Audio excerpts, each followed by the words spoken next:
होशिन के गुरुजी, सम्राट और गुरुजी का भोजन, ये टाइटल है। आज सूर्यास्त होने वाला है। एक छोटी सी कहानी का टाइटल। आज के दिन का अंत करते हैं इस छोटी सी कहानी के साथ। आप सभी की इच्छाओं को नमन करता हूँ। होशिन नाम का एक बहुत मशहूर संत हुआ, उनके गुरुजी की कहानी है। एक उसी देश में एक सम्राट था, राजा था। वो भी होशिन का जो गुरु था उसका शिष्य था। तो जो वहाँ पे नियम थे आश्रम के, वो ये थे कि सूर्य अस्त होने से पहले ही सबको भोजन करना होता था और उसके बाद में कोई भोजन नहीं करता था। लेकिन जो गुरुजी थे वो छुपा के कुछ लेके जाते थे और अपने कमरे में जाके रात को भोजन करते थे। ये बात धीरे धीरे करके चारों तरफ फैल गई और पता नहीं क्या क्या छुपा के ले जाते थे, मिठाई, मांस, मदरा, पता नहीं क्या क्या। तो उन्होंने एक इमेजन बनाई सभी शिष्यों ने, और ये बात धीरे धीरे करके सम्राट तक पहुंची। तो सम्राट ने भी कहा कि जो हमारे बनाए हुए नियम हैं, हमारे गुरुजी उनको तोड़ रहे हैं, तो भैया ये तो गलत हो रहा है, इससे तो खराब असर पड़ेगा हमारे देश के अंदर, हमारे नियम कायदे कानून टूट जाएंगे। वैसे सम्राट ने भी उनको गुरु मान रखा था। तो वो रोजाना अपना कुछ छुपा के ले जाते थे और अपना भोजन करते थे रात में। अब सम्राट को रुका नहीं गया। एक दिन उसने अपने वजीर को लिया और उसमें एक छेद किया गुरुजी की कुटिया में। तो उनका जो भिक्षा पात्र था वो उसमें जाके रखते थे और फिर खाते थे। ये सिलसिला चलता रहा। एक छेद किया तो दोनों उस छेद में से देखने लगे। गुरुजी आए और उन्होंने पीठ कर ली उस छेद की तरफ और अपने पात्र में रख के और फिर खाना शुरू कर दिया। बारिश आ गई। हम यहाँ पे देखिए बूंदें पड़ने लगी। तो हम अंदर चलते हैं। तो क्या हुआ कि गुरुजी भोजन कर रहे थे तो उन्होंने एकदम से जंप मारा। दोनों वजीर और राजा, सम्राट, और नंगी तलवारें लेके कूद पड़े गुरुजी के वहाँ पे। अब जब कूद पड़े तो एकदम गुरुजी ने वो छुपा लिया, अपना जो पात्र था जिसमें खाना रखा हुआ था, जिसमें वो खा रहे थे, भिक्षा पात्र जो था। तो वो सम्राट कहने लगा कि दिखाओ जी, आप तो इसमें पता नहीं क्या क्या खाते हो, क्या क्या छुपा के लाते हो। तो गुरुजी ने कहा ये मत देखिए, आप देखोगे तो परेशान हो जाओगे। उसने कहा नहीं नहीं, आप दिखाइए, आप सबसे अच्छा भोजन करते हो, सबसे अलग भोजन करते हो। तो गुरुजी ने कहा रहने दीजिए, जो मैं कर रहा हूँ ठीक कर रहा हूँ। लेकिन वो राजा, वो सम्राट नहीं माना और उसने गुरुजी के हाथ से वो कटोरा, जो भिक्षा पात्र था, वो छीन लिया। जैसे वो छीना तो उसमें देखा कि सड़ी गली जो सब्जियां थी, उनके डंठल थे उसमें। उन डंठलों को वो गुरुजी खाते थे। अब सम्राट को बड़ा आश्चर्य हुआ और बड़ा ही दुख भी हुआ कि हमारे गुरुजी ऐसा सला गड़ा भोजन करते हैं इन डंठलों को छुपा के। तो उसने उनको कहा गुरुजी को, तो गुरुजी ये तो आप कोई गलत काम नहीं कर रहे हैं, इसको छुपाने की क्या ज़रूरत है। तो गुरुजी ने इतना अच्छा उत्तर दिया कि बुरे काम को ही छिपाना थोड़ी होता है, अच्छे को भी छुपा करके करो। अगर आप बुरे काम को छुपाते हो और अच्छे को बताते हो तो इससे आपका अहंकार बढ़ता है। मैंने ये अच्छा काम कर दिया, मैंने वो अच्छा काम कर दिया। लेकिन जो आपसे बुरा काम हो जाता है उसको तो आप छुपा लेते हो। तो राजा को ये बात बिल्कुल ठीक लगी कि हाँ, बुरे कामों को तो लगभग हर व्यक्ति छुपाता है और अच्छे कामों का बखान करता है। और जब बखान करता है तो बखान के पीछे कहीं ना कहीं उसका अहंकार होता है। मैंने इतने लोगों को ये कर दिया, मैंने इतना घर बनवा दिए, मैंने इतना ब्रिज बनवा दिए। अब सरकारें भी करती हैं कि हमने देखो इतना काम कर दिया, उस पहली सरकार ने अच्छा काम नहीं किया, उसने ये घोटाला किया वगैरह वगैरह। तो बुरे कामों को दूसरे के को तो हम एक्सपोज करते हैं और अपने बुरे कामों को हम छुपाते हैं। अपने अच्छे कामों को हम दुनिया के सामने रखते हैं और बुरे कामों को हम अपनों को छुपा लेते हैं। तो ये जो चीज़ है ये अहंकार को जन्म देती है। गुरुजी ने उस सम्राट को समझाया, बताया, और गुरुजी ने कहा कि मैं अब इस आश्रम में नहीं रहूँगा, ये मेरी आखिरी रात है। तो सम्राट क्षमा मांगने लगा, गुरुजी ऐसा क्या हो गया? उसने कहा कि मैं किसी के भी नियम कायदे कानून में बंध के नहीं रहना चाहता। आपने नियम बना दिए तो फिर मैं गुरु किस चीज़ का हूँ, जब मैं आपको बदल ही नहीं सकता, आपकी धारणाओं को चेंज नहीं कर सकता। और गुरु तो इसलिए होते हैं कि वो लोगों को भलाई के लिए बदलें। तो आप गुरु मेरे को खाली वैसे ही मानते हो, लेकिन नियम तो आप लोगों ने बना रखे हैं। इस बात से संदर्भ ये निकलता है कि आजकल जो लोग हैं वो ये चाहते हैं आप बदलोगे कैसे, क्योंकि कोई गुरु ही आपको बदल सकता है, आपकी धारणाओं को बदल सकता है। लेकिन नियम ही जब आप बना दोगे और उन्हीं नियमों को बना दोगे जो पुराने नियम हैं, तो नयापन कैसे आएगा? गुरु का काम होता है नयापन लेके आना, ढर्रे को तोड़ना, धारणाओं को तोड़ना, संभावनाओं को जागृत करना कि नई संभावनाएं इस दुनिया में जागृत हों। और जब तक नई संभावनाएं जागृत नहीं होंगी, नई इच्छाएं जागृत नहीं होंगी, अब कोई भी व्यक्ति नया काम करने लगता है तो सारा समाज, सारे लोग, अरे ऐसा तो आज तक किसी ने नहीं किया, अरे तू ऐसा कैसे कर सकता है। यही चीज़ें हैं। और जो एक्चुअल में जो कुछ बदलाव करना चाहते हैं वो कभी भी इन चीज़ों को एक्सेप्ट नहीं करते। जो पुरानी चीज़ें चली आ रही हैं, क्या केवल हम उन्हीं के ढर्रे पर चलते रहें तो ये विकास रुक जाएगा? गुरुओं का जो काम है, जो वैज्ञानिकों का जो काम है, बदलाव करने का जो काम है, वो नई नई चीज़ों को खोज करते रहेंगे। सुकरात जब मर रहा था, सुकरात को जहर पिला दिया गया था, तो उनके शिष्य थे प्लेटो। तो प्लेटो ने ये पूछा था कि गुरुजी, उन्होंने जो खोज की थी वो ज्ञान ही वर्चू है, इसकी खोज की थी। तो प्लेटो ने मरते वक्त सुकरात से ये पूछा था कि गुरुजी, क्या हम इसी चीज़ को आगे बढ़ाएं, ज्ञान ही वर्चू है? तो सुकरात ने मरते वक्त पता है क्या कहा था? उसने कहा, यहाँ तक तो खोज मैंने कर ली, ज्ञान ही वर्चू है, ये आज नहीं तो कल लोग अपने आप समझ जाएंगे। आपने केवल इसका प्रचार प्रसार नहीं करना, आपको तो इससे आगे बढ़ना है, इससे आगे नई खोज करनी है।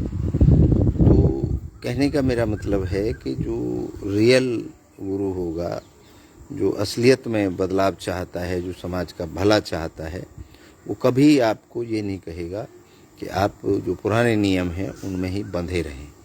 वो हमेशा ये कहेगा, ये चाहेगा कि उसका शिष्य या उसका जानकार कुछ नया करे, कुछ अलग करे, कुछ बड़ा करे, कुछ ऐसा करे ताकि समाज को उसका फ़ायदा हो। अब जो ढर्रे पुराने चले आ रहे हैं, केवल उन्हीं का हम बखान करते रहें बार बार, तो उनसे क्या फ़ायदा है? वो तो किताबों में लिखा है, आपको पता है, आपको नहीं पता, आपसे ज़्यादा दूसरे आदमी को पता है, जिसने आपसे ज़्यादा शास्त्र पढ़े हैं, ज़्यादा किताबें पढ़ी हैं। जो खोजें हो चुकी उनको तो आप नहीं तो कोई और नहीं तो कोई और, वो धीरे धीरे करके सबके सर्कुलेशन में आ जाएंगी।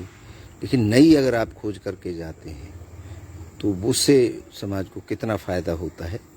उस गुरुजी का सीधा सा संदेश इस कहानी का यही है कि आप कोई आदमी बिल्कुल कुछ अलग करता है तो उससे चौंकिए मत, कि आप कानूनों को अगर देखेंगे थोड़े से टाइम के अंतराल पे, पहले जब कोई आदमी मर जाता था तो उसकी पत्नी को सती किया जाता था, मतलब जिंदगी को ही उसकी अर्थी पर जला दिया जाता था।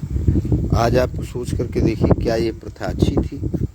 क्या यह ठीक थी? किसी जिंदे व्यक्ति को, चाहे वो महिला हो या पुरुष हो या कोई जानवर हो, उसको जिंदे को जला दिया जाए। ये प्रथा ठीक नहीं थी। तो एक आवाज़ उठी और आज इस प्रथा के बारे में अगर आप सोचते हैं, बड़ा गड़बड़ है कि ऐसा, तो ये तो बहुत क्रूर काम था। वो कौन करते थे? हमारे ही अपने धर्म के लोग, हमारे ही अपने पूर्वज करते थे कि कोई स्त्री अगर विधवा हो जाती थी तो उसको जला देते थे। ये परंपरा को तोड़ा। कोई आप जैसा हम जैसा ही व्यक्ति हुआ और उसने इसका विरोध किया और धीरे धीरे करके इस सती प्रथा ख़त्म हो गई। पहले एक आदमी कई कई पत्नियां रख सकता था, कई पत्नियां। राजा कई पत्नियां रखते थे। एक राजा के इतनी रानियां थी, फलाने को इतनी। अब सोलोमन राजा था जो 700 रानियां थी उनको। कृष्ण जी को बताते हैं 1600 कुछ रानियां थी। अब हम ये समझ के चलें कि एक व्यक्ति के साथ में इतनी औरतें रही, किसी की भी लड़की पसंद आ गई, उसको राजा ने बोल दिया कि भाई मैं इससे शादी करूंगा। चाहे राजा बुढ़ा था, लेकिन राजा 1 नहीं, 2 नहीं, 3 नहीं, 4 नहीं, 5 नहीं, सैकड़ों सैकड़ों रानियां रखते थे। तो क्या पॉसिबल था? एक आदमी, आज अपने अनुभव लगा के देखें आप, एक आदमी एक औरत को ही खुश रखने की कोशिश करता है पूरे जीवन भर, और वहाँ भी खुशी नहीं दे पाता है पूर्णतः। तो 100 औरतों के साथ में क्या करते थे? उनका तो शोषण है सीधा सीधा, क्योंकि उनको डर है, पहरे हैं, और उनका शोषण किया जाता था। तो ये कौन थे? ये हमारे पूर्वज थे। इनकी प्रथा को ख़त्म किया गया। आज चाहे कोई प्रधानमंत्री है, प्रधानमंत्री राजा होता है, उसको भी अधिकार है कि एक पत्नी के साथ शादी कर सकता है। और ये नहीं कि जो पसंद आई उसी को लेके चले गए। और अब रामचंद्र जी के जो पिताजी थे, उनकी भी 3 रानियां थी हैं। तो अब हम कहें कि मर्यादा पुरुषोत्तम श्री राम जी, श्री राम जी की तो एक पत्नी थी, लेकिन उनके पिताजी की 3 पत्नियां थी। तो ये जो चीज़ें हैं, ये बदलाव होता रहा। राजा दशरथ की 3 रानियां थी, जो हमने पढ़ा है, आपको भी शायद पता होगा। तो अब हम कहें कि वो राजा दशरथ ठीक थे या रामचंद्र जी ठीक थे? ये इतने प्रश्न हैं। अगर हम अपने शास्त्रों में खोजना शुरू करें, हमारे जो देवी देवता हैं उनका बताते हैं कि वो कहीं भी रूप बदल के पहुंच जाते थे। महिलाओं का नृत्य देखते थे, अप्सराओं का नृत्य देखते थे। एक ही जो राजा है, एक ही जो देवता है, वो कई महिलाओं को लेके चला जाता था। ये जो सारी चीज़ें हैं, अब हम महाभारत में देखें, कृष्ण में देखें, तो कृष्ण रुक्मिणी को लेके आ गए थे। और भी अन्य 16,000 कितनी रानियां बताई गई हैं। अब या तो वो शास्त्र झूठे हैं, या अगर कृष्ण जी ने ऐसा किया तो फिर क्यों किया इतनी रानियों के साथ? तो अगर हम उनको खंगालना शुरू करेंगे, उनको झकोरना शुरू करेंगे, उनको देखना शुरू करेंगे, तो कहीं ना कहीं हमें उनके लिए तर्क देने बड़े मुश्किल हो जाएंगे।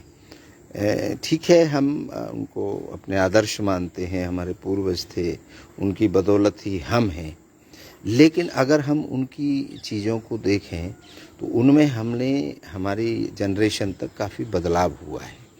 पहले मतलब मनपसंद चलती थी बड़े लोगों की, राजाओं की, सेठों की।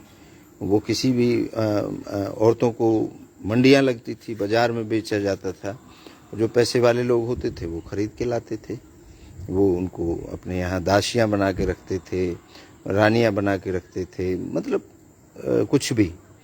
तो पहले से मैं समझता हूँ कि आज बहुत कुछ तरक्की हुई है, बदलाव हुए हैं। एक मानव की अगर हम आज़ादी की बात करें तो आज़ादी हुई है। कई कहानियों में मैंने ऐसा पढ़ा है कि जो राजा होते थे वो जब युद्ध के लिए जाते थे तो अपनी पत्नी की गर्दन काट के जाते थे, ताकि अगर मैं युद्ध में मारा जाऊं तो मेरी पत्नी को कोई दूसरा उस पर हावी ना हो जाए। तो ये क्या पत्नी को वो प्रॉपर्टी समझते थे? क्या समझते थे? अपनी जागीर समझते थे। तो ये इंसानियत के नाम पर कहीं ना कहीं हमारा जितना भी पूर्व का अगर हम देखें तो कह लेते पहले का ज़माना अच्छा था, पहले के युग अच्छे थे। पहले के युग कहाँ अच्छे थे? आप विचार करके देखें। मैं तो कहता हूँ कि आज का युग अच्छा है, अब का समय अच्छा है। हम लोग जिस युग में जी रहे हैं वहाँ पर एक आज़ादी है, वहाँ पर आपको अपनी बात रखने की आज़ादी है। अगर आपके साथ में कुछ दुर्व्यवहार कोई करता है तो उसके लिए कानून है, उसके लिए एक सिस्टम है। और समाज के हाथ में जब जब बागडोर रही है, समाज मीन्स राजा महाराजा, उनके अपनी अदालतें, अपने कानून सबके अलग अलग रहे हैं, तो हर देश की एक परिस्थिति अलग थी, हर राज्य की परिस्थिति अलग थी। तो कहीं ना कहीं आज ज़्यादा जागरूक हुआ है आदमी, महिलाओं का भी सम्मान हो रहा है। बेशक ये जो अत्याचार हो रहे हैं ये अपनी मर्जी से ज़्यादा हो रहे हैं। अगर इनको अत्याचार भी कहें या ना कहें, क्या कहें, क्योंकि मर्जी से सब कुछ हो रहा है। आज आज़ादी है, अगर कोई किसी से प्रेम करता है तो उसे अदालत से प्रोटेक्शन मिलता है अपनी मनमर्जी शादी करने का। पहले तो हमारे हरियाणा में बड़ा एक वो था ऑनर किलिंग का, बड़ा रहा कि अगर कोई दूसरी जाति में शादी कर लेती थी लड़की या लड़का तो उनको मार के लटका दिया जाता था। बड़े ये पंचायतों के फैसले हुआ करते थे और लड़के लड़कियों को दोनों को मार के कर दिया जाता था। लेकिन आज व्यक्ति मारने के लिए डरता है, क्योंकि आज कानून की दखल है, कानून ने सजाएं मुकर्रर कर दी हैं और कानून का ज़्यादा राज है। आज अगर कोई लड़का लड़की थाने में, पुलिस में, प्रशासन में जाते हैं तो उनको सहायता मिलती है, उसके पेरेंट्स से सिक्योरिटी करने के लिए भी प्रशासन प्रतिबद्ध है। तो कानूनों में भी संशोधन होते रहे हैं और जो व्यवस्थाएं पुरानी थी उनसे अपडेट होती रही हैं व्यवस्थाएं। तो अगर कोई व्यक्ति कुछ अलग राह पर चलना चाहता है, अलग कुछ देना चाहता है, अलग कुछ करना चाहता है, तो ये हैरान होने की कोई बात नहीं है। अगर आज से हम अपने समय, जब हम बचपन में थे, जब हमसे अगर कोई कहता कि ऐसी मशीन आएगी जो खेतों को जोतेगी, या हम जब बहुत छोटे थे उससे पहले, क्योंकि बैलों से ही लीड होता था सारा खेती का काम, ट्रांसपोर्टेशन, इधर से उधर सामान को ले जाना, तो वो रथों से, बैलों से, गाड़ियों से, तो जानवर ही उसको लीड करता था। लेकिन अब इन 50 सालों के अंदर ही अगर हम देखें तो पूरी तरह से जानवरों को हटा दिया गया है और मशीनों ने उसकी जगह ले ली है। अगर उस समय भी अगर कोई ये कहता कि नहीं ऑटोमेटिक हो जाएगा, बटन दबाएंगे पानी निकल के बाहर आ जाएगा, तो कहते अरे ऐसा आज तक तो हुआ ही नहीं है, आज तक तो ऐसा किसी ने किया ही नहीं है, आज तक तो ऐसा हुआ ही नहीं।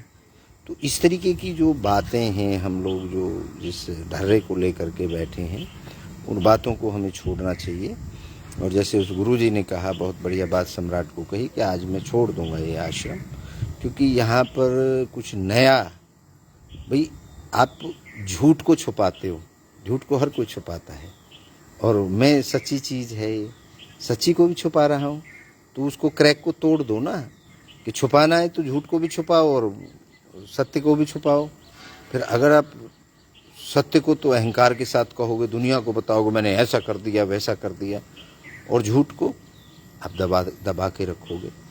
कितनी गहरी बात उस गुरुजी ने कही, और यही गहरी बात हमारे जीवन में भी है कि हमें अगर अपने अहंकार का नाश करना है तो हमें जो हम समाज के लिए करते हैं उनको हम बड़े बढ़ा चढ़ा के बोलते हैं, अरे मैंने ऐसा कर दिया, मैंने वैसा कर दिया, और जो कोई गलत काम हो जाता है उसको हम किसी को नहीं बताते, उसको हम कोशिश करते हैं छुपाने की, जबकि हमें बता देना चाहिए, गलत काम भी बता देना चाहिए।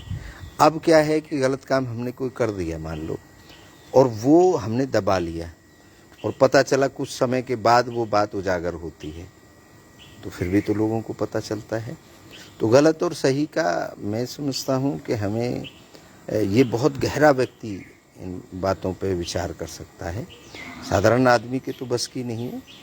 और हम भी आई थिंक कभी साधारण नहीं कहेंगे अपने आप को, क्योंकि हम भी सीख रहे हैं, हम भी धीरे धीरे करके चीज़ों को एडॉप्ट कर रहे हैं अपने जीवन में। ये अच्छा बुरा, ऊंच नीच और ये जो सारे भेद थे, अब हम कुछ समय पहले की अगर बात करें तो एक कहानी मुझे याद आ गई। एक राजा थे और वो अपने लोगों के साथ में अपने उसमें टहल रहे थे गार्डन के अंदर। उनके पैर में एक कांटा चुभ गया। अब कांटा चुभ गया, राजा को दर्द हुआ और खून निकल गया। खून निकल गया तो सारे राज्य में हाहाकार मच गया। तो राजा ने कहा, भाई ये तो गड़बड़ है, इनको सब को साफ करो। अब गली गली में वो, अब राजा तो राजा कहीं भी निकल सकता है किसी भी वक्त। गली गली में उसको झाड़ू लगवाए गए, धूल ही धूल हो गई और सब लोगों को लगा दिया, भैया अब साफ करो रास्तों को, कोई भी कंकर धूल नहीं होनी चाहिए, कोई कांटा वांटा नहीं होना चाहिए। तो चलता रहा। अब फिर धूल उड़ने लगी तो फिर बोले जी पानी छिड़को इनके ऊपर। तो पानी छिड़का गया। लोग पूरी तरह से धूल से परेशान हो गए, फिर पानी छिड़का तो कीचड़ से परेशान हो गए। अब सारे राज्य के अंदर त्राही मच गई, त्राहिमाम हो गया। तो फिर किसी ने बोला, जी राजा साहब ये तो गड़बड़ है, तो ये तो धूल बहुत हो रही है, लोगों को बीमारियां हो रही हैं और पानी की बहुत वेस्टेज हो रही है, कुओं से भर भर करके पानी लाया जा रहा है, वहाँ डाला जा रहा है, कीचड़ हो रही है, लोग बड़े परेशान हो रहे हैं। तो राजा ने कहा और क्या ऑप्शन है, क्योंकि राजा की भी एक कमेटी होती थी, एक टीम होती थी जो उनको सलाहकार होते थे और वो विद्वान और पढ़े लिखे होते थे। तो उन्होंने कहा, जी ऐसे करो, चमड़ा बिछवा दिया करेंगे, जहाँ से भी आप जाएंगे जिस भी रास्ते, वहाँ चमड़ा बिछवा दिया करेंगे। तो चमड़ा कहाँ से आएगा? चमड़ा आएगा पशुओं की खाल से। पशुओं को काटा जाता था, मारा जाता था, उनकी खाल उतार करके और बिछाई जाती थी रास्ते में, ताकि राजा को कोई हानि ना पहुँचे। अब ऐसे पशुओं की संख्या कम होने लगी। तो फिर एक बुज़ुर्ग आदमी था, बहुत बुज़ुर्ग था, उसके दिमाग में कोई ख्याल आया, क्योंकि बड़े बड़े जो विद्वान हैं वो तो तनख्वाह पाते हैं मोटी मोटी और सलाहकार बने रहते हैं, दिमाग पे वो जोर देते नहीं कि उन्हें तनख्वाह मिल रही है, कोई बात नहीं।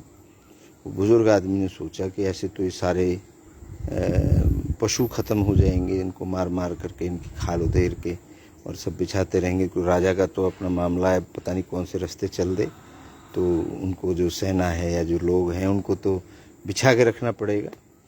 तो उसने एक जूता बनाया और राजा के सामने जाके पेश कर दिया कि राजा साहब, आप इतने इनकी जो बिछवाते हो, इतना वो करते हो, तो आप अपने पैर में पहन लो और आप कहीं भी जाएंगे तो आपको कांटा चुभेगा ही नहीं।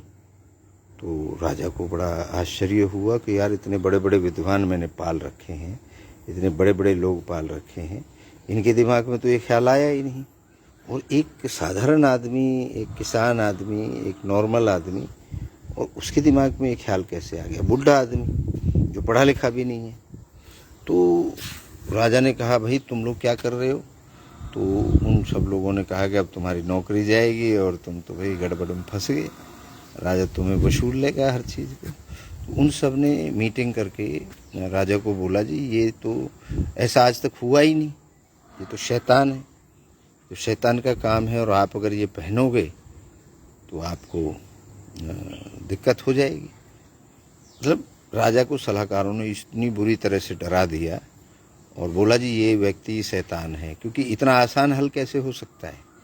हम लोग इतनी धूल उड़ाई, इतने झाड़ू लगाए, इतनी खाल बिछाई, और इसने छोटी छोटी सी खाल को और 2 पीस में काट के और दे दिया। जब हमारे जैसे विद्वान नहीं एक्सेप्ट कर रहे इसको, तो आपको तो हमारी बात माननी पड़ेगी, क्योंकि हम ही तो हैं आपके सलाहकार, आपके शुभचिंतक। ये आदमी थोड़ी है, ये तो ऐसे ही उठ के चला आया। उन्होंने अपनी उसको बचाने के लिए उसको जरा वो लगवा दी फांसी। तो राजा ने उसको फांसी लगा दी, क्योंकि उसके सलाहकारों ने उसको बोल दिया, अपने विवेक पे ध्यान नहीं दिया और उस बुड्ढे को फांसी लगा दी। चलता रहा ये सिलसिला और यूं ही चलता रहेगा। आज भी चल रहा है। आज भी अगर आप रियल में समझें तो बहुत कम % लोग हैं जो समझ पाते हैं दूसरे की भावनाओं को। अदरवाइज तो सलाहकारों के माध्यम से, चाहे वो राजनेता की बात करें, चाहे गुरुओं की बात करें, चाहे किसी उद्योगपति की बात करें, मोस्ट ऑफ लोग क्या हैं कि सलाहकारों की वजह से, और बहुत सी ऐसी प्रतिभाएं हैं जो बहुत कुछ कर सकती हैं, लेकिन उनको नकार दिया जाता है क्योंकि वो उस टीम में नहीं है, क्योंकि वो टीम कभी नहीं चाहती कि कोई साधारण आदमी कुछ अलग हट के कर जाए। अभी जैसे हमारे इसमें भी बड़ी प्रॉब्लम्स आ रही हैं, जो दर्शन हमने लिखा है इसमें बड़ी प्रॉब्लम्स आ रही हैं। बड़े बड़े जो संत हैं, बड़े बड़े जो जिनको कह सकते हैं कि मतलब बड़े बड़े पदों पर जो बैठे हैं, उनको एक चीज़ दिक्कत आ रही है कि भैया ये एक साधारण आदमी जो 15 साल पहले संत गिरी में आया, और ये कैसे लिख सकता है इतना बड़ा दर्शन कैसे लिख सकता है? तो ये ऐसे नहीं होता। ये तो वही लिख सकता है जिसको ऑथोरिटी है। खैर, देखते हैं। हमने अपना काम कर दिया है और कर रहे हैं निरंतर। आप सब हमारे दर्शन को सपोर्ट करेंगे और हम जिस भी माध्यम से आप तक लोगों के साथ में रूबरू होंगे, आपसे भी बात करेंगे। आप भी अगर हमसे बात करना चाहते हैं ज्ञान को लेकर के, दर्शन को लेकर के, और हमारा जो इच्छा पूर्ति दर्शन है उस पर, तो मैं आपके साथ बात करने के लिए तैयार हूँ, मीटिंग करने के लिए तैयार हूँ, वीडियोग्राफी करने के लिए तैयार हूँ। आप इसमें अपनी जो ज्ञान है, जो आपकी जितनी भी ताकत है, जितना भी आपने अभी तक सीखा है, कुछ खोजा है, तो हम एक ऐसा प्लेटफॉर्म तैयार कर रहे हैं जिस प्लेटफॉर्म पे नए जो ज्ञान है, नई जो बातें हैं जो समाज हित में हों, उनको प्रदर्शित करेंगे अपने इस प्लेटफॉर्म के माध्यम से। तो खैर, कहानी की कहानी हो गई और कुछ हमारी आपकी बातें भी हो गई। तो इसी तरीके से हमारा सिलसिला कोशिश करेंगे कि रोज़ाना चलता रहे। और आपका अगर कोई प्रश्न होता है आप ज़रूर कमेंट करें मुझे। मैं अगर कोई गलत बात कह रहा हूँ तो उस पर टिप्पणी ज़रूर करें, क्योंकि लेकिन विवेक के साथ करें, ध्यान से करें, हर एंगल को सोच करके करें। खामखाई ऐसे बेहोशी में टिप्पणी करना वो मुझे लगता है गलत है। आप अगर हमारे इस प्रोग्राम में आना चाहते हैं, जो हम इच्छा पूर्ति के 1100 वीडियोज़ हमें बनाने हैं और वो सब इकट्ठे करके हम शंकराचार्यों को, चारों शंकराचार्यों को भेजेंगे और चारों जो हमारा ग्रंथ है, जो हमारा दर्शन है, उसकी कॉपी भेजेंगे। और आई होप कि वो वहाँ से परमिट होके आएगा और फिर आप सबको वो पढ़ने को मिलेगा, आपके जीवन में उतरने को मिलेगा। आप सभी की इच्छाओं को एक बार पुनः नमन करता हूँ। आप सबकी जय हो।